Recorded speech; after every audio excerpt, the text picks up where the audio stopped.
Well, thank you everybody for being here to listen to me talk about chips. I try to get other people to come in here to listen about this too, and they said they hear me talking about chips all the time. That's all I ever talk about. But I do talk about other things. I go out digging old bottles and things in ghost towns and all that. I know everybody wants to hear me talk about chip books, and in the back of my mind, and I'm still keeping track of things, someday it might happen again. And I originally was born here in Las Vegas, lived here 30 years, then Santa Barbara for 7 years, and now I've been in Montana for 8 years.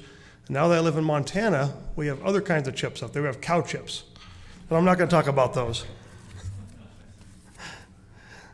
I got into collecting casino history, pictures, postcards, old information about Las Vegas, fabulous Las Vegas magazines, and that kind of stuff. But then I wanted things from the casinos, so I started collecting dice.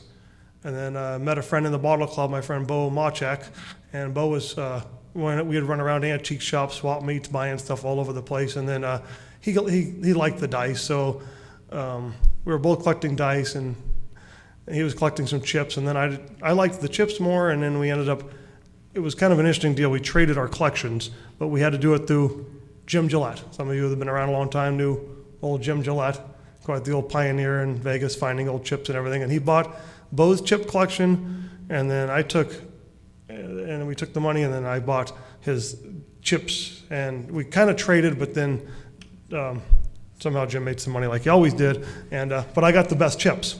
And then I kept building a collection from that. And I was about, like 20 or 21 at that time, and I really started going really more for the chips. But when I was about 17, I started collecting the chips and the dice and all this other stuff. And we lived in Reno in '87 for a short period of time, and I'd go see Dean Richmond and Jody Soames and buy chips from them. And then I come back to town, and we're having a yard sale, and the first time ever I meet Harvey Fuller.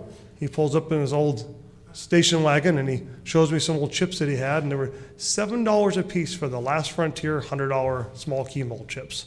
$7, I still remember that. So then I started dealing with him and getting some chips, and meeting some other collectors here in town.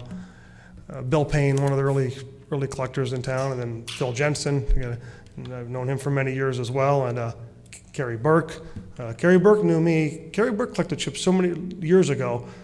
He worked with my dad at the airlines before I was even born. So I've known, in this hobby, Kerry Burke has known me longer than anybody, because he knew me when I was born. And he's still collecting chips, which is great. I used to go to the Bellflower shows. Jim Munning put on those Casino-Rama shows many, many years ago. My dad and I would go down there, or my friend Bo and I would take a trip down there and do a bunch of wheeling and dealing with everybody when there was probably like a 20-table show, and we didn't know what anything was worth. We just trade some chips for some chips and everything and try to put a price on some. Nothing was worth too much money at that time. Even going to Bill Payne's house, he had the $100 silver slipper with the black inlay, the only known zigzag mold. That chip later sold for like $100,000. But years ago, when he had that, we would just drool over that chip. That's the neatest chip. Oh, we'd love to find something like that. And we never did. It's remained unique. And there's a lot of chips that have remained unique. And I could never afforded to buy it back then. When I first started, I was mainly buying chips for less than $3. My friend Bo, he got a job and was making tips, so if we were out buying stuff, he might spend $4 or $5 for a chip. I remember we were at the swap meet in Las Vegas at Broad Acres one day, and a guy had a couple 50-cent Green Shack chips, and they were $3.50 a piece. I could only spend $3, so Bo got one of those, and I later got it from him. And then I started running ads in the paper to buy chips. We went downtown one night and bought some it was like the Rainbow Motel, kind of a scary place down off Fremont Street. And you kind of go down in the basement to it was a restaurant or what it was, but a guy had a little change cup from El Rancho Vegas. But in that change cup was full of Bugsy Siegel $5 chips. So then I got some of those to trade, and that was pretty good because at the time they were like $50 chips. But I cashed the guy out of them, the $5 a piece. So for some reason, I had a little more money that day instead of the $3 I normally spent.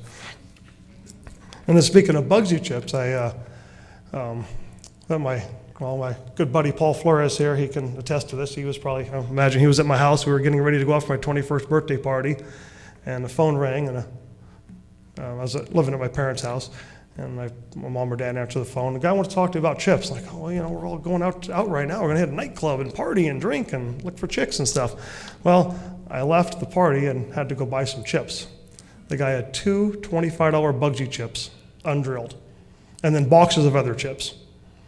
So I left my birthday party to go buy some Bugsy chips. But we still ended up going out that night and partying. Don't remember much about the girls that night, but probably drank too much. And let's see. El Rancho Vegas chips.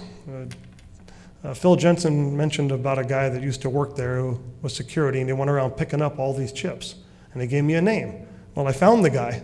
He was in Northern California, and I said, I understand you have got a bunch of El Rancho Vegas chips, the $100 ones, the 5s, the 25s, and the guy ended up bringing these. Probably took a while before we finally made a deal, and the guy came to Vegas and brought me 2 big 5-gallon paint buckets full of these chips.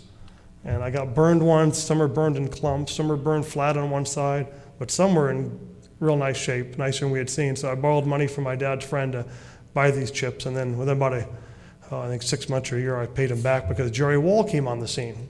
The big bully buying up all the chips, running ads, buying everything. I bet I sold him 1 million chips, boy. And he wanted these El Ranchos. So I sold them to him, made a profit, kept a couple thousand, and I'm almost out of those. After 25 years, I think it's been. I still have a few left. Yeah, those chips were good. And that really got me into the chip dealing with those El Rancho Vegas chips. So I had stuff to trade and get chips from other people. And running around Vegas to all the antique stores and swap meets and making business cards and then running ads in the paper to buy everything. And then if I wasn't home, my mom or dad would go buy the chips for me. And my dad went out and picked up some pretty good chips for me at times. Usually we'd meet somebody in a restaurant and they'd have a little bag full of chips, and we'd get them. Started to put values on them at the time. Let's see what else. Then we ran ads, and I met Steve Wells and did the book. Steve was good at helping me with the book, a little more disciplined, took a lot of the photos for the first book, and then my mom helped me type a lot of stuff. The book is just tremendous amount of work. I mean, even I got the basis of it now, and just changing pictures and information, it's still something that you literally have to sit down like an entire year and work every day and to make one happen again.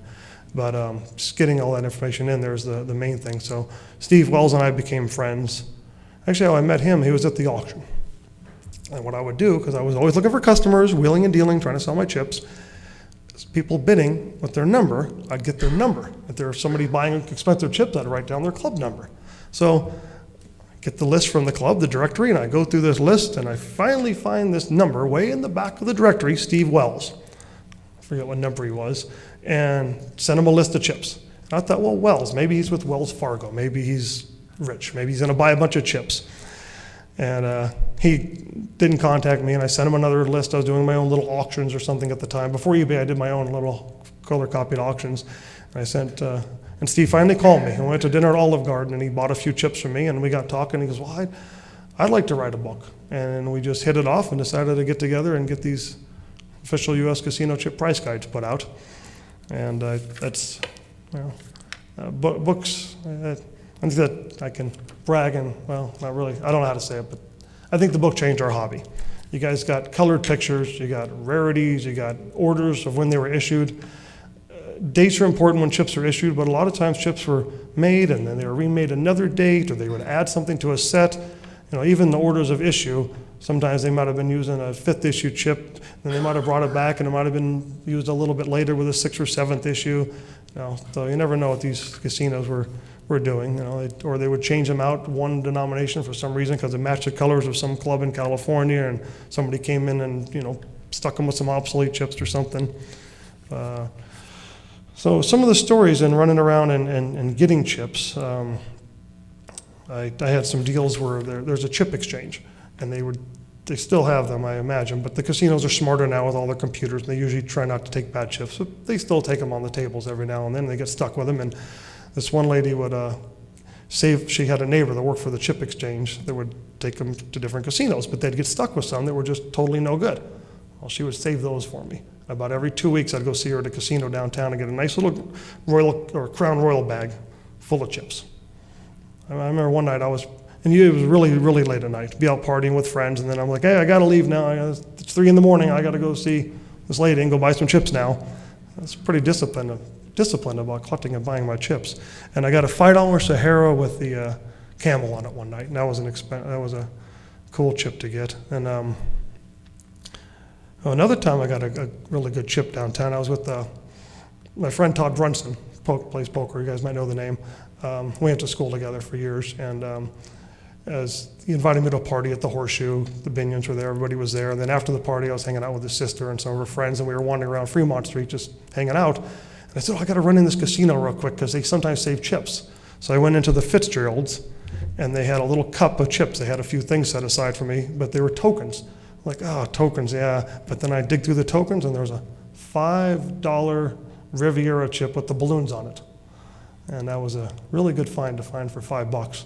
Sold that to Gene Grossblatt many, many years ago. And then I was supposed to collect dinner on the deal. He was taking me to Hugo's Cellar, but we never made it there. He was a pioneer in the hobby that passed away quite a while ago, but always a fun guy to trade with. And Ernie Wielden, he's not here at the show this year.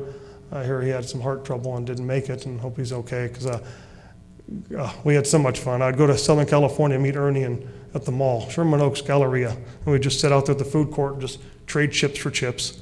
Nothing had much value. This stack for this stack, or if you had a Bugsy chip, you might have got 3 chips for your Bugsy chip or something. And man, we did a lot of chip dealing and trading back then. So yeah, I've been just always dealing and trying to find these chips. Some of the other things I found, I don't remember what I did with this chip, but I had a 4 Queens Aero Die 100 at one time. And I remember some guy got it, I don't know how, but I remember meeting him at the bar at the 4 Queens and somehow putting together a lot of money to go buy that chip, but I must have had to get that money back right away because I remember selling that one. Another old time name in gaming, this family owned casinos in Northern California, owned a lot of land here in town.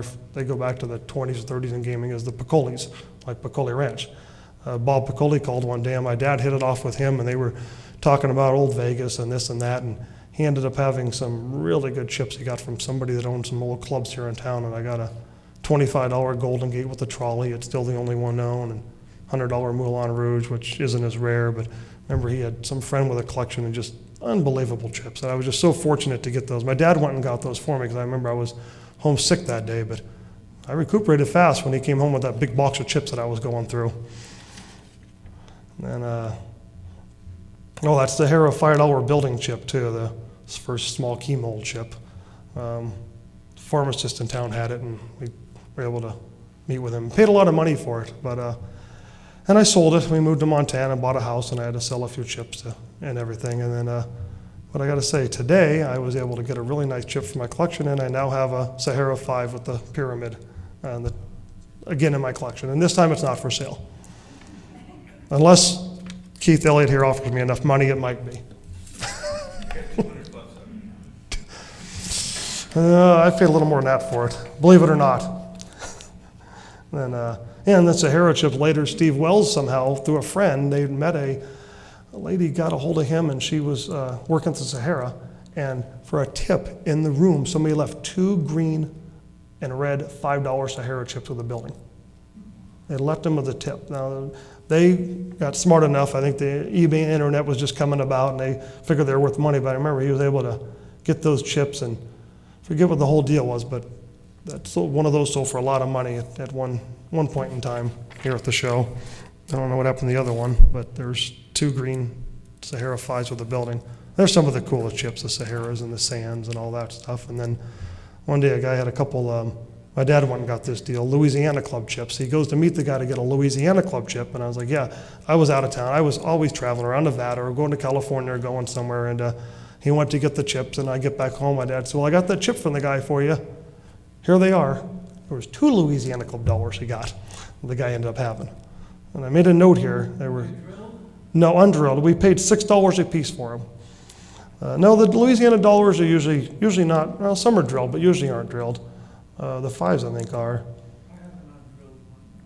Yeah, I had one. I need another one again, but the price has gone up a lot since I sold mine a long time ago.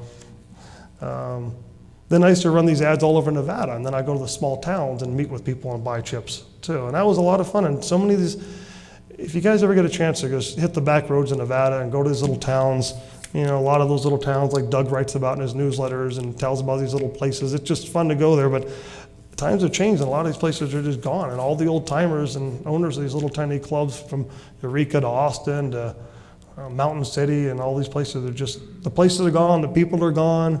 A lot of these places had gaming back in the 30s, and then by the 60s and 70s it changed and it just wasn't happening with the live gaming in any one of these little towns. They had a few slot machines, that was about it. And I was on a trip with a friend of mine traveling around Nevada, and I love Ely. I like going to Ely, looking around up there, going to ghost towns nearby, whatever. And we went to the 50 Club, Highway 50 Club in McGill. The sign's still there. It was a little restaurant and nightclub, and there's a house there. So we went and knocked on the door, and this time a lady answered. I believe we went there a couple of times, but this time a lady was there, and told her our spiel. We're looking for chips and memorabilia and ashtrays and dice and whatever you might have. And, well, I don't have any chips, but come on in. And we're visiting for a few minutes. And, well, let me go look. Maybe I do have some chips. So she went in some back room, and for a while we're sitting there and like, okay, what's going on? I guess she's going to keep rooting for chips. She comes back, and in a brown wrapper like they used to do the old silver dollars was wrapped up, and I open it up, and it said 50 Club, $5, McGill, Nevada. And that was an amazing find because a lot of small town chips only had initials. These people would get the chips and they would go from one place to another, and they'd have poker games. They'd only have their initials on the chips. They didn't always have the casino name, the denomination right there on the front, and McGill, Nevada. So I got this whole roll of chips from her. Actually, she gave me the chips because my friend bought some pictures and stuff she had on the wall for some reason. And then we got some ashtrays and matches and things like that, but that was one heck of a find to get those Highway 50. And I remember the roll was stamped and dated like 1954.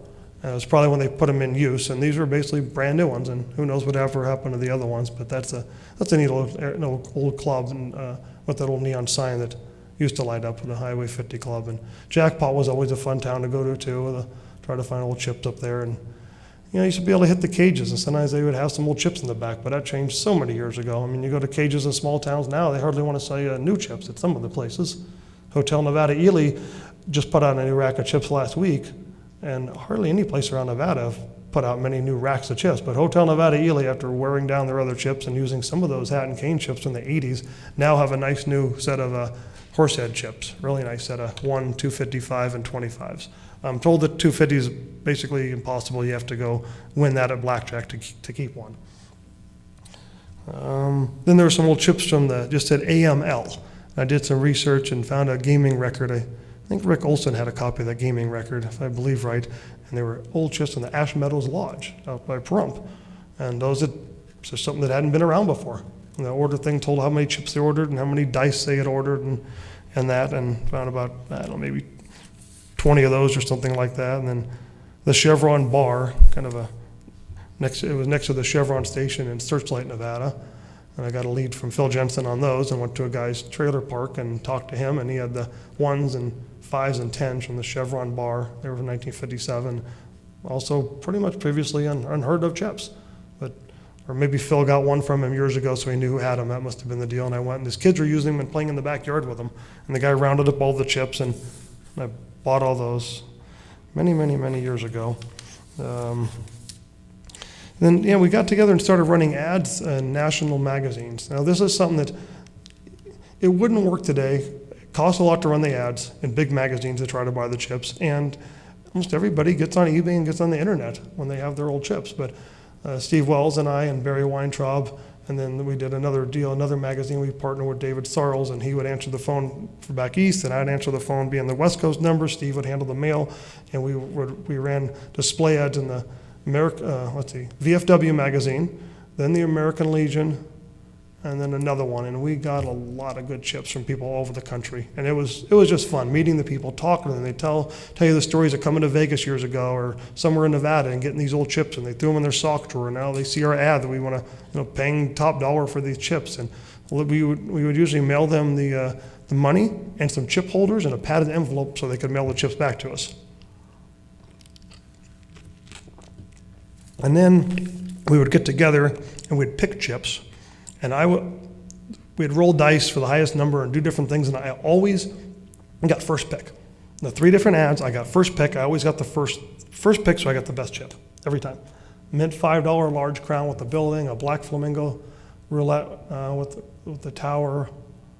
I forget what the other one was. Oh, and the Sands Aero die. We did get the $5 Sands Aero die from one of the ads, but that one was too good of a chip for me to get first pick, and I had to buy that out from my partners. And yeah, so we always wanted to run ads in even bigger magazines, but it just cost and trying to handle all the phone calls and all the mail, but it was just exciting. We pulled a lot of chips out of the woodwork that probably would have been thrown away if we hadn't been running those ads to cash these people out of their chips. And we paid more than face value sometimes if we had to.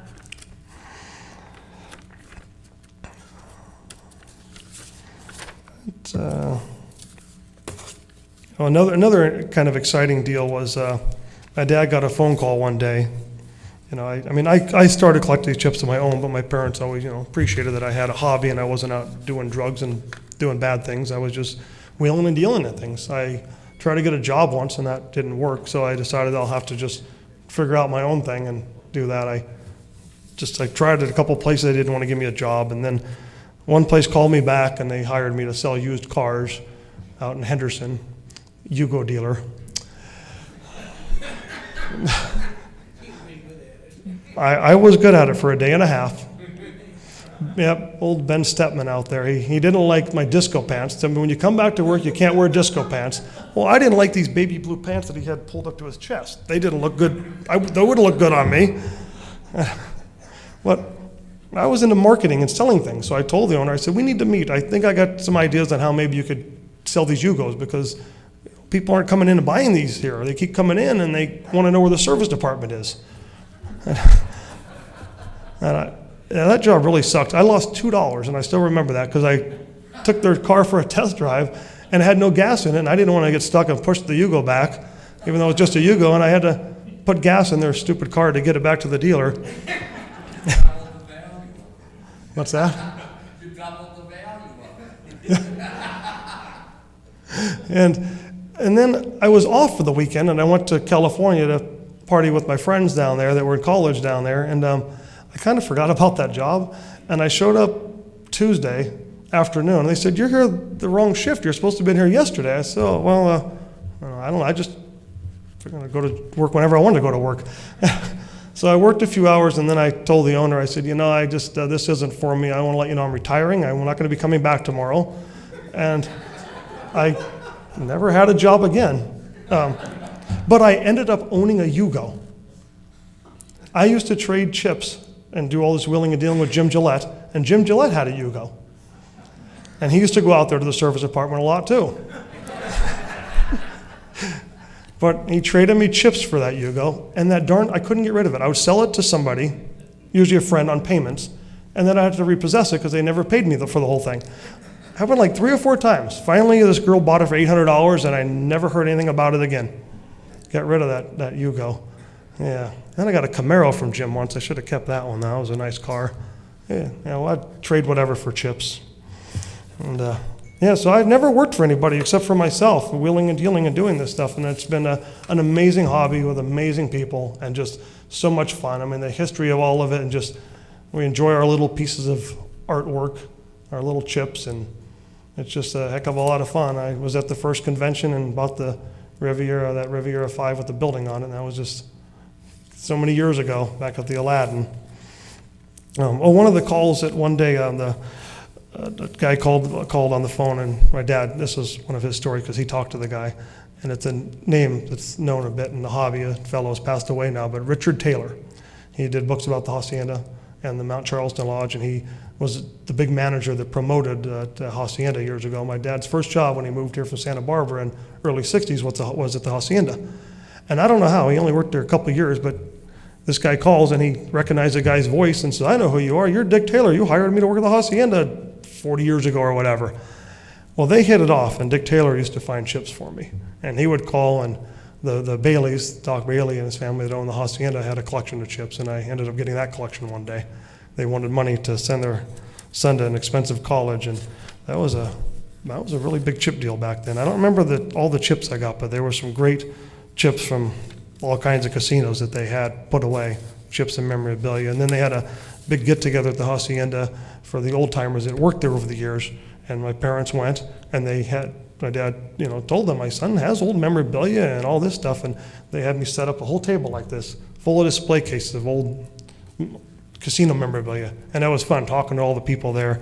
And I thought, I'm going to find all kinds of chips. And nobody that worked there had saved any chips. They just didn't have them. I remember one guy called one day, and he had a bunch of chips. He worked at the car wash, and he used to find them down in the seats of cars.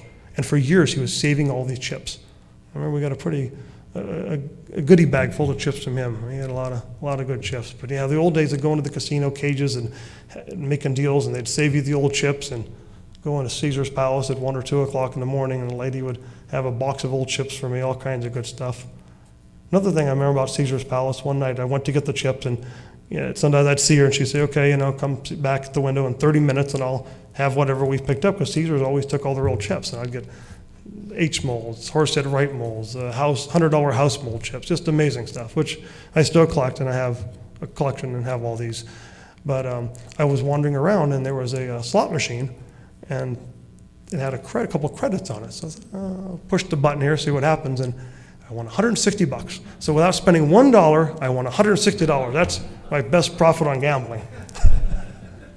I know, they don't want you going around doing that. And it's not like I was going around looking for the machines to play. It just happened to have a flashing light and call my name over and had money for me. I'm kind of attracted to money, or money's attracted to me, or something like that. Well, there's a bunch of my stories. I could probably think of tons more.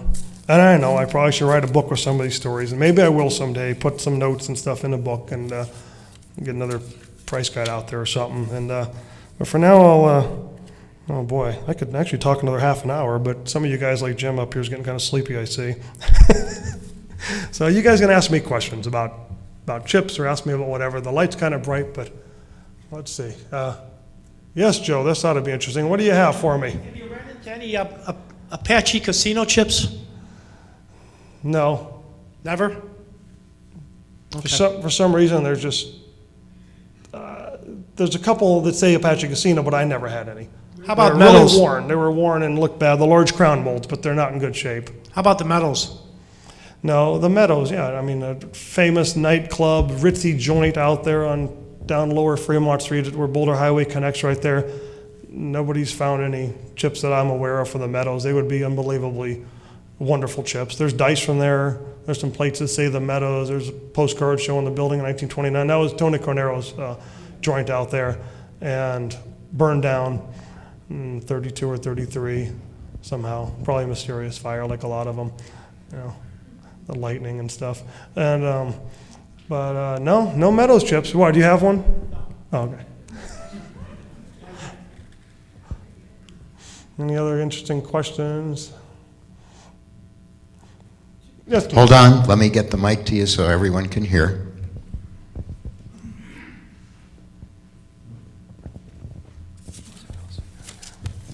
Oh, James, just the couple things. The new ones, was it in Ely, the new casino that the Hotel Nevada, Ely. Hotel Nevada. Old historic hotel, neat town, neat hotel. They finally just changed the decor around a little bit, and I think they took some of the smoke out of the air in there, and they might have got new carpet. I'm not sure. It's been a long time.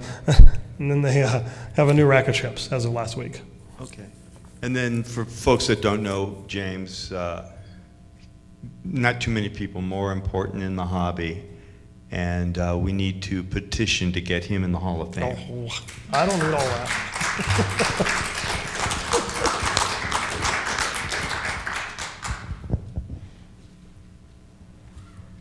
This is more of a comment than it is a question. I really think you need to do the next price guide by yourself with more pictures, because having the pictures for old guys like me is invaluable. And I think there's a lot of people in this room who will agree with that. So I vote you do another price guide if there's any voting involved. I'll see what I can do. Do you want a price guide with pictures of old guys, you said?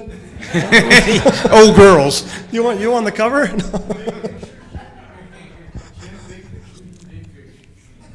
Yeah, picture. Everybody likes pictures. I mean, that's where we started as kids, right? We weren't reading. We're looking at pictures in magazines, and then that's we got older, we found other magazines with pictures to look at. James, you do have pictures. The thing is, you don't have of every, if there's 17 versions of the chip, you can't fit in that many pictures in one casino's on the Right. side of the page. I would have to But put, he has pictures on every, from every casino. No. Yeah, but the book would have to have other, like, pictures of the casino, pictures of memorabilia, something to fill the page, and then I could have a longer lineage of all the chips in there and all the different issues. Over the years, since I started the books in '98, I believe that first book came out, I try to change the pictures a lot, but the last last book, back in 2008, the publisher didn't want me to change many pictures. The editor was, it was just a different deal, and I wasn't able to have control and do what I wanted to do like I was fortunate doing the first book. But unfortunately, the first book, self-publishing, well, that book lost a lot of money. That didn't work out. Going to a publisher is better, having them promote it and sell it and all that. So maybe I'll run something by them and see if they'll do something different with the book and let me deal with a different editor perhaps. And 'cause I have a lot of memorabilia. The memorabilia is important to see too. There's just so much casino stuff out there to collect, and maybe I'll put ashtrays in there, make them popular again too. Looks like Bob Pardue back there, a longtime chip collector.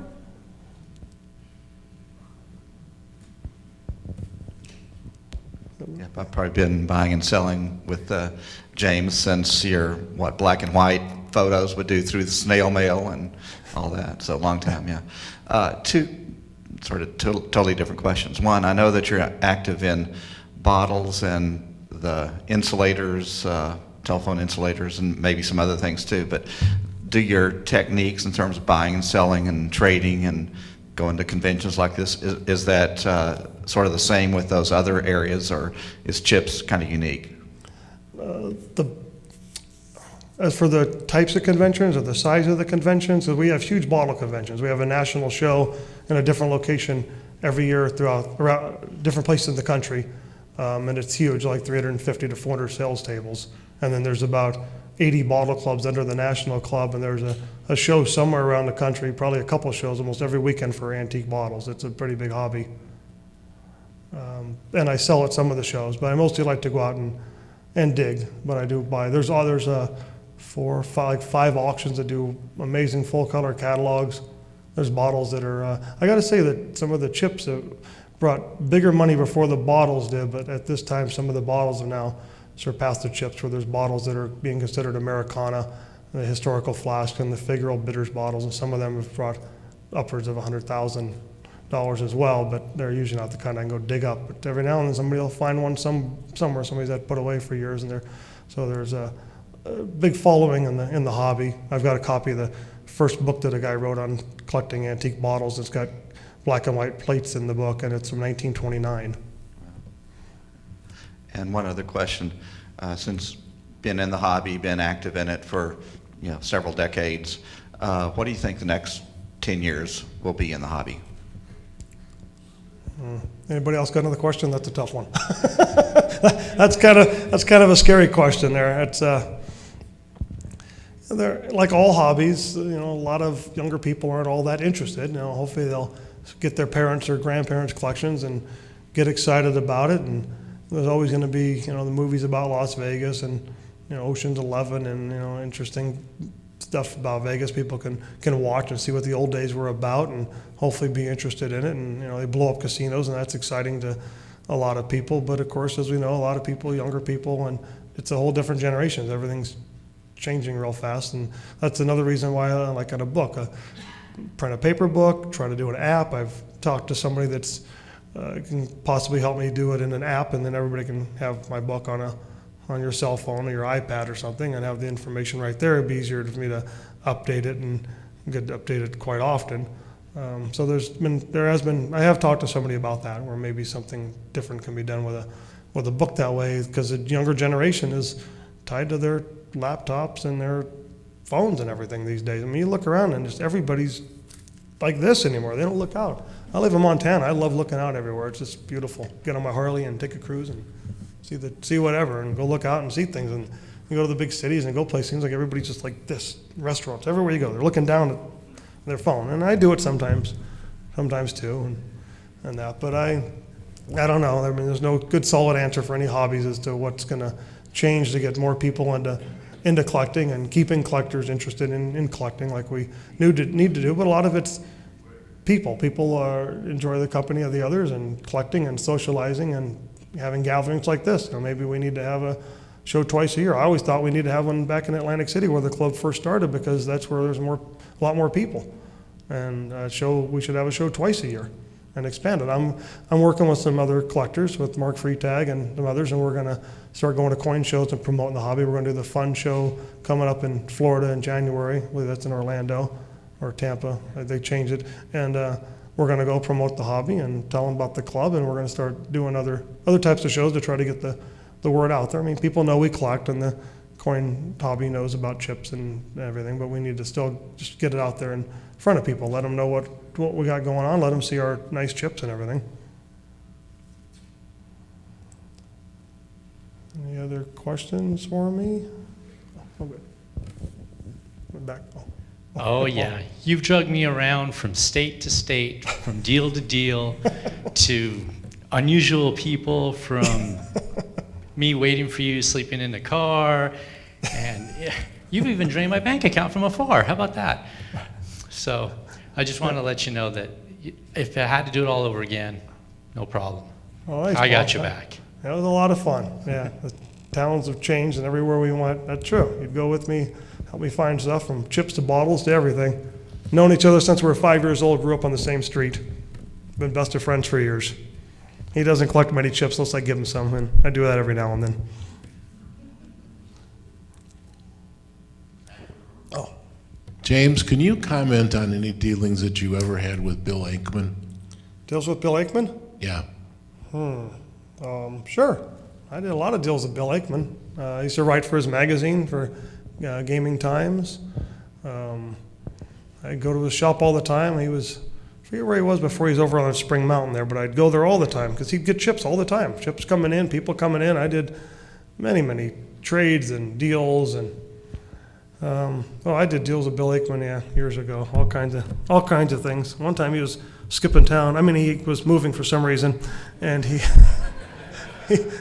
something going on, and somehow he traded chips for a whole bunch of furniture he had in his house, and I had to go settle the swap meet. I don't know why I did all that. That was a weird deal. But he had all the gambling stuff. I used to get dice and old gambling stuff from him, and he knew a lot about gambling things and collecting chips. I know he doesn't come to the shows anymore, but he did a lot promoting the hobby with his Gaming Times magazine. I mean, it was self-promotion stuff too, but it also, got magazines out there with stories, and I'd write, like I say, write for him and everything. I can't recall. I mean, I'm sure I got some pretty good chips from him over the years. He was at an antique show once years ago, and I got the $25 Fremont Aerodie. It has the red, white, and I think yellow edge inserts. He got one and I got one. And then I had to trade that when that Sands chip came in on that ad. As part of the deal, I had to let a good chip go out of my collection so my other partners on that Sands chip wouldn't keep bidding against me. So when we got that good Sands $5 Place in the Sun Aerodie, we all wanted it, so we had a little auction amongst ourselves, and the price got way over 10 grand, which was really high at the time. And I had to let the Fremont Aerodie go to someone so he would quit bidding against me, David Sarles. But I don't, like I say, I did a lot of deals with Bill Aikman, a lot of people in town over the years here, and that. Like I said, Jerry Wall, who was a bully buying up all the chips, and which was good because he bought up chips and had them and promoted them and a bit and that. So a lot of chips have gone through my hands. Well, if no other questions, I'll let everybody get back into the show to buy some chips.